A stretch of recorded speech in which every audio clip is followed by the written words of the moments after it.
All right. So first, thanks particularly to the Atlantic for great cooperation and us pulling together this event together. This has been absolutely terrific, and we're thrilled to be partnering with you on something I think is just so important for us to talk about. And thank you to Representative Hurd for actually setting a lot of the stage for what I want to cover today in this very quick talk about this concept that we're calling the cyber moonshot across the board. And so before we step in, this is what I want to do. I wanted to introduce the cyber moonshot concept and help people understand that this is a call to action, okay? It's about us changing the game in cyber, swinging the pendulum back in our favor and aggressively attacking the cyber problem to position us on the high ground. It's about establishing leadership and concerted action to accomplish a goal, and it's something that I think we have to do now and we can't put it off any further. Right? Our intention is to really stop talking about the problem, although I will talk about the problem a little bit in the next couple of pages coming up here, and then to act coherently to address it. Right? So it's not that we don't have action, I just think that we don't have sufficient coherent action that allows us to move aggressively forward in a common direction. We want to set a BHAG, you guys know this term, big, hairy, audacious goal of shifting the balance of cyber power in our favor and establishing a secure cyber foundation that we can, with confidence, build a future on. Right? And it's about creating real and demonstrable change in the nation to make the nation's data secure and the nation itself cyber safe within 5 years. And that's the cyber moonshot. All right, so as we all know, and you've heard this too often, by any measure, and you just heard several of them up here, things are bad and getting worse in cyberspace, right?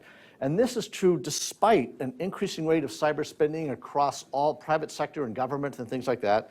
The hard work of so many brilliant people that are trying to address the problem and bring solutions to bear, and our astounding investments. If anybody ever goes to RSA and attends the conference campus, the amazing investments we have in new technology, new capabilities that are constantly appearing on the horizon and across the board. We know the fact that threat velocity continues to increase. Nation states no longer hide their hands. I think that's one of the most scary outcomes that's occurred recently across the board. We have breaches that affect hundreds of millions of U.S. citizens and billions of people worldwide across the board, and active meddling in election attempts and things like that, right? So all those things have been happening, right? So what's really interesting to me personally is even my parents, my mom is 88, my dad is 93, they are now asking me and holding conversations on a regular basis, asking me about, you know, how can I be safe and what's going on, and they're really worried about the fact that their personal safety is in jeopardy if they use services in cyberspace, and that their hard-won savings are in jeopardy if they're not careful about these things, right? So imagine, so this is a conversation which is elevated to a point that I don't think we've ever had it before with just basic constituent people across the board, right? And now, given all those other things, comes this wonderful world of the Internet of Things, where we're going to have a 10 to 100-fold increase in connected devices across the board, right?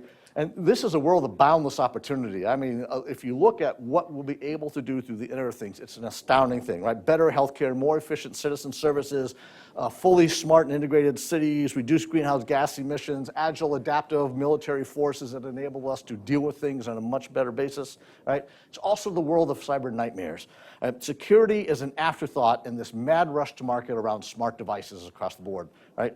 And in a world where you're only secure as your weakest link, the fact that you have 100 times as many devices connected means you have 10,000 additional points of attack that can be brought to bear against you, you know, through any mechanisms there, right? And so the numbers are overwhelming, right? And we've already seen an incident of this through the Dyn attack, you know, the Mirai botnet that took place a while ago, right? Anyhow, so this, I believe, is the biggest crisis looming on the horizon, and it's already running us down, right? And we can't continue business as usual because the numbers simply don't scale. We cannot throw people at the problem. The math simply does not work, right?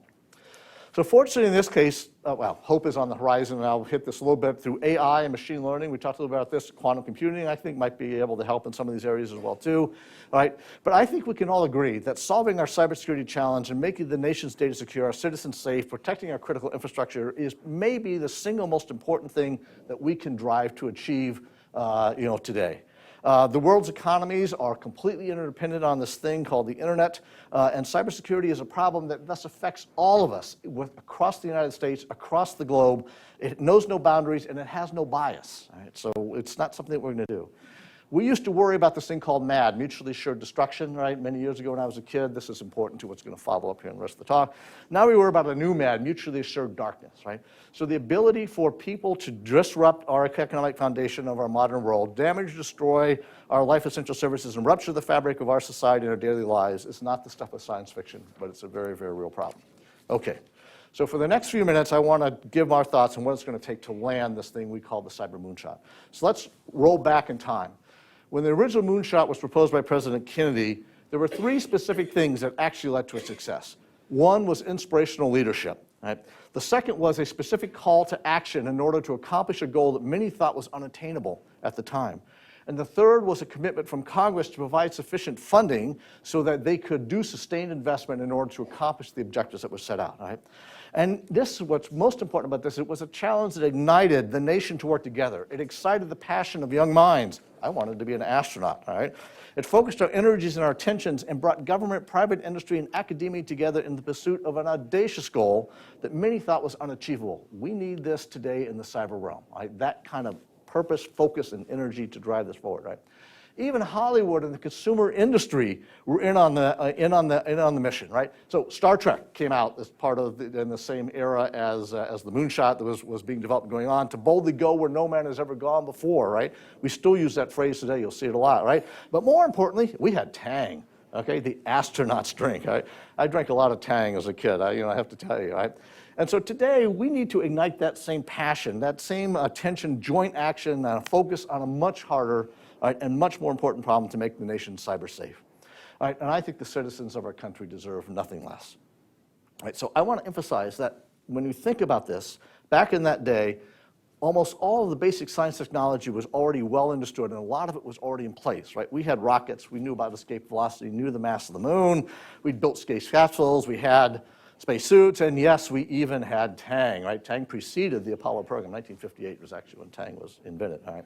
Okay, but it took a visionary challenge to bring it all together in order to put it in a way that allowed us to accomplish the goal, okay? We are in the same position today, right? We actually really well understand the problems that are out there, right? We have a lot of great technology. We know what it takes to be successful in many, many areas across the board. We have exemplars of success that we can take advantage of, right? But we lack, I believe, this coherent focus to make us work well together and to drive to a common achievable goal. So again, it's not that we're not having action, it's that we lack a coherent focus on action in order to drive us forward and get the job done. All right. So I'm going to focus quickly on 5 things I think are really essential for us to really look at to drive ourselves forward as we do these things, right? So most important, well, the 5 things I'll get to.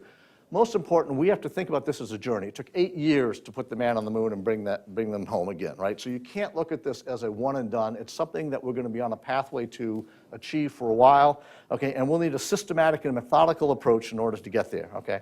Our goal has to be to figure out how to leap ahead of our adversaries, and we have to bring a different mindset. So we're going to have to apply techniques that our adversaries use against us in order to actually build defenses in a way that make it much harder for them to be able to do the things that they want to be able to do. Right?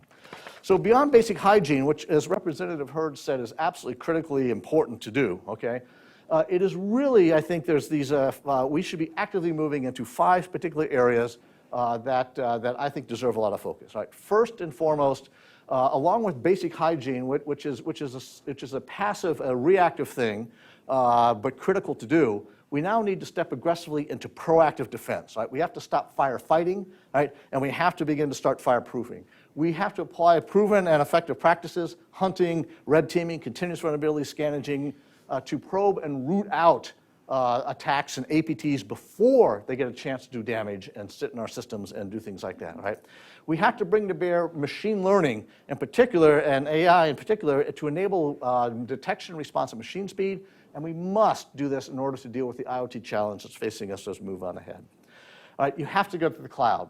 All right, I mean this very, very seriously. What's really interesting about the cloud is not what its capabilities are today, but the fact that within the cloud there are nascent capabilities that we can take advantage of that will enable us to redefine how we approach security and are critical enablers of getting to cyber resilience. And this is the latent promise of the cloud. Right? We have to go and harden our data, right? We've talked about this a lot. Most of the events we've seen in the past have all been about the fact that we didn't harden our data sufficiently, and I believe that because we've known how to do this for a long time, there's actually no excuse for doing it. So tokenization, encryption, microsegmentation, and blockchain, which was mentioned earlier, we now have techniques and capabilities that I believe give us no excuse not to harden data and things like that. All right, we have to do security by design. Security must be built in at the beginning of every action. We ought to move ourselves into a world of DevSecOps and agile methods and bring together business IT and security at every sprint and every step along the way so that you can make the most effective use of your dollar spent, right? And that's what's critical, because in a limited budget world, how do you make the most effective use of your dollar? And then finally, the goal is to build in cyber resilience, all right? Resilience is an ability to take a licking and keep on ticking. And so for those of you old enough to remember, that's the Timex line from the Apollo days. All right, for those of you young enough, I'm sorry, yet another Moonshot era reference that you may not recognize, okay? But remember, it's not about cyber perfection, and I think that's probably one of the other things that we've been dealing with is this thing of cyber protection, all right? So keep in mind, absolute security is absolutely impossible, all right?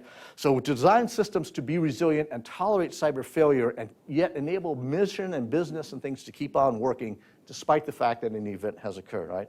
Build and deliver cloud-native applications to take full advantage of these advanced cloud features, fully leverage things like elastic computing and software-defined networking, all right? Which the objective here is let's make it a shell game. If they can't find you, they can't attack you, and we know how to do this, okay? We know how to hide ourselves, and then apply really some advanced techniques, deterministic code development and polymorphic code, development techniques, harden applications, and turn us into a polymorphic attack surface instead of the adversary being a polymorphic attacker on us, right? All of these things are real today, okay? Some albeit more mature than others, cross-board, I don't deny that. But just as in the Apollo program, it was the ingenuity of the people themselves and a focus to action that we could bring things together in a way that actually created a much better outcome across the board, right? So I'm running slightly over time, so I'm going to apologize for that. But I think what I want to make sure you understand is we don't want to oversimplify the problem, right? This is a really difficult thing to do. All right, and given the complexities, the myriad around it, it's just, there's more to this than what I mentioned. And so other things I'd like you to keep in mind as we look at this and drive to a cyber moonshot is around providing things like incentives so that to harden data and systems that actually outweigh the cost of inaction, okay? And today, I don't think we have those in place, right? Our current approach to cyber, I think, is actually broken. We have an every man for themselves approach, all right, to deal with this thing, and that just exacerbates the situation. And in a world of the weakest link, we are all held hostage by those who don't have sufficient resources in order to make themselves a really strong cyber posture.